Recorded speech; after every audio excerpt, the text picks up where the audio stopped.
আসসালামু আলাইকুম, সবাই কেমন আছেন? আশা করছি সবাই ভালো আছেন। শুভ দুপুর সবাইকে। তো আজকে আমি রান্না করলাম এই যে চিকেন। তো এগুলো সুন্দর করে ভুনা ভুনা করছি।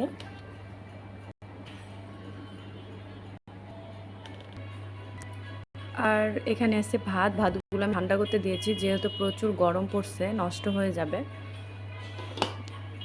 এই যে সোয়াদ বাবু খাবার খাচ্ছে। সে দুপুর এখন 2টা বাজে, সে ডালপুরি খাচ্ছে, নাস্তা করতেছে। আর এগুলো টমেটো আজকে আমাদের বাজার থেকে নিয়ে আসছে, অনেক সুন্দর দেখুন। এগুলো সব আমি মানে সারা বছরের জন্য সংরক্ষণ করে রাখবো। অনেক ভালো লাগে, পুরা বছরই আমরা খাই। আর এখানে আছে মিষ্টি কুমড়া দিয়ে রাইকোর মাছ দিয়ে একটা মাখা মাখা চচ্চড়ি। আর এখানে আছে ডাল। তো ডালের সঙ্গে কিন্তু মুরগির মাংস অনেক মজা লাগে।